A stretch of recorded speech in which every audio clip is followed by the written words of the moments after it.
आणि आता एक महत्त्वाची बातमी सध्या समोर येते। नितेश राणे हे रवींद्र चव्हाण यांच्या भेटीला पोहोचलेले आहेत। भाजपचे प्रदेशाध्यक्ष रवींद्र चव्हाण यांची भेट घेण्यासाठी ते भाजप प्रदेश कार्यालयामध्ये पोहोचलेत। या ठिकाणी दोन्ही नेत्यांची भेट झालेली आहे। निवडणुकीनंतर दोन्ही नेत्यांमध्ये चर्चा होण्याची शक्यता वर्तवली जाते।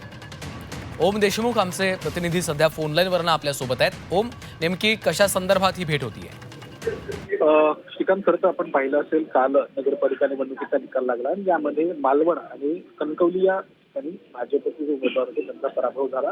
दोन्ही ठिकाणी शिवसेनेचे उमेदवार विजयी झालेले आणि एकंदर सिंधुदुर्गमधले निकाल असतील किंवा कोकणातील निकाल असतील या सगळ्या संदर्भात मंत्री नितेश राणे आणि प्रदेशाध्यक्ष रवींद्र चव्हाण यांच्यामध्ये आता ही चर्चा या प्रदेश मुख्यालयातल्या त्यांच्या केबिनमध्ये सुरू आहे। मागील 10 मिनिटांपासून या दोन नेत्यांमध्ये चर्चा सुरू। एकंदर निवडणुकीतले निकाल असतील आणि एकंदर घडामोडी ज्या कालपासून घडतात किंवा निकालाच्या दरम्यान निवडणुकीच्या दरम्यान जे वाद भाजप आणि शिवसेनेमध्ये झाले ते सगळ्याच मुद्द्यांवरती या दोन नेत्यांमध्ये चर्चा होत असल्याचं कळतंय।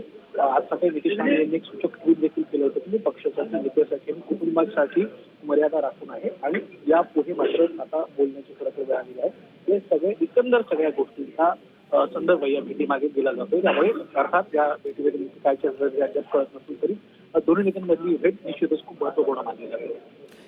ओम, आपल्याला कल्पना आहे कोकणामध्ये भाजपनं ताकद लावलेली होती, मात्र त्या ठिकाणी शिवसेनेचा विजय झालेला आहे आणि निलेश राणे ज्या पद्धतीनं गेल्या काही दिवसांपासून आक्रमक झालेले होते ते पाहता संपूर्ण घडामोडींवर देखील चर्चा होण्याची शक्यता आहे।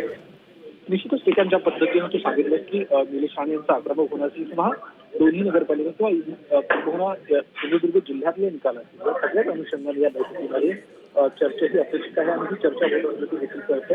अंतिमतः चर्चेचा अधिकृत तपशील बाहेर जेव्हा येईल किंवा या दोन नेत्यांची जेव्हा कोणी माध्यमांशी संवाद साधतील तेव्हा चर्चेचा अधिकृत तपशील समोर येईल। मात्र शक्यता अशी आहे की या दोन नेत्यांमध्ये निवडणुकीच्या निकालाच्या संदर्भात चर्चा होते आहे।